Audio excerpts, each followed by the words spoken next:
Henry Pius Masinde Muliro, the son of Muliro Kisengili and a wife to Masia Nomalungelo, was born in Kimilili area of Kenya. His parents unfortunately passed on when he was young, hence was brought up by an older stepbrother. After his elementary and high school studies in Kenya and Uganda, Masinde Muliro joined the University of Cape Town in South Africa in the year 1949. Masinde Muliro then enrolled for a Bachelor of Arts degree in English, History and Political Philosophy and graduated in the year 1953 with degree in Arts and Education in the year 1954, where he returned home from South Africa with a wife. In the year 1948, Muliro had joined the Kenya African Union (CAU), a body formed to champion the interest of Africans in colonial Kenya. When he quit teaching in the year 1957, he contested the Nyanza North Legislative Council seat, which was then held by Awori, the elder brother of the former Vice President Mudi Awori. Masinde Muliro won the elections with his fellow legislators, including Daniel Arap Moi, who represented the Rift Valley region, Tom Mboya represented the Nairobi area, Bernard Mate represented the Central Province, and Ronald Ngala, who represented the Coast Province. In the year 1958, Muliro formed the Kenya National Party with the support of 9 Legicom members. He later on dissolved his party to join the Kenya Democratic Union (KADU). Muliro was subsequently appointed Minister of Commerce just before Kenya gained her independence in the year 1963. He worked in various positions in later governments, but was frequently on the wrong side of President Jomo Kenyatta. After Kenyatta's death, Muliro went back to Parliament after winning a petition in court.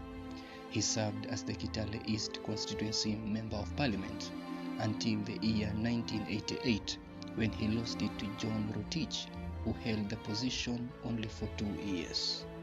Thereafter, in the year 1990, there was a by-elections where the Cherangani seat was won by Kipruto Rono Arab Kirwa. In the year 1989, Muliro teamed up with Kenneth Matiba, Charles Rubia, Martin Shikuku, Philip Gachoka, and Oginga Odinga to form the Forum for Association to Democracy, that is FORD, a pressure group agitating for a return to pluralist politics. After violent clashes pitting FORD supporters, the KANU government accepted multipartyism in the year 1991. FORD therefore became a party with Muliro as its vice chairman. Disagreements soon cropped with the two main rivals Oginga Odinga and Kenneth Matiba, each wanting to run for presidency. It was shortly after this that Muliro left for London for a fundraising mission for the newly formed FORD political party.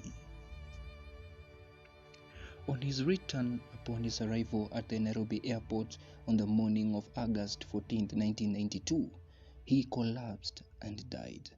The controversy of his death was heightened by the absence of an official post-mortem. This was following a decision by the late's family that there was no need for a post-mortem to be done. People wanted to carry out a post-mortem, but then I think as a family we did not see the need. I